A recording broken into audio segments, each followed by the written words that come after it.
আমাকে না হয় কেউ আর ফলো করবে না, আমাকে জাতীয় বেঈমান বলবেন, বলেন, তারপরও আমি বিশ্বাস করি আমি জননেত্রী শেখ হাসিনাকে শেষ পর্যন্ত আমি চেষ্টা করব তার সাথে থাকার।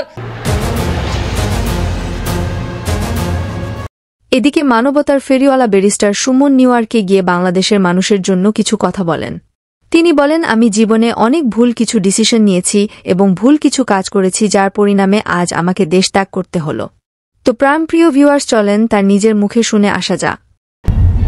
বিদেশে এসেও যে খুব বেশি এইসব চিন্তায় যে শান্তি দেয় তা না, কিছু অশান্তি নিয়ে মনে হয় বাকি জীবন পর্যন্ত, একেবারে কবর পর্যন্ত এরকম অশান্তি নিয়ে যেতে হবে। আমার জীবনে অনেকগুলা ভুল সিদ্ধান্ত, ভুল কাজ আছে আমার জীবনে, আমি মানুষ হিসেবে অনেক ভুল করছি। শুরু করিতেছি মহান আল্লাহর নামে, যিনি পরম করুণাময় এবং অত্যন্ত দয়ালু।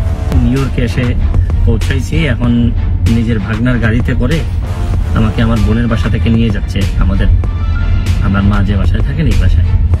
তো থাকতে থাকতে অনেকগুলো মেসেজ পেয়েছি বাংলাদেশ থেকে, যদিও এটা নিয়ে খুবই আমি চিন্তিত ছিলাম বা কথা বলা দরকার আমি ভাবতেছিলাম, বিভিন্ন কথাবার্তা হয়।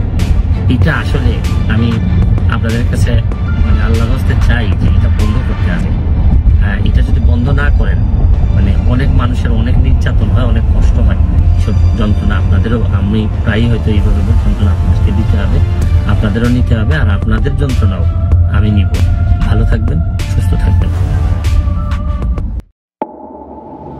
এতক্ষণ সাথে থাকার জন্য ধন্যবাদ। নতুন নতুন আপডেট খবর পেতে চ্যানেলটি সাবস্ক্রাইব করে পাশেই থাকবেন।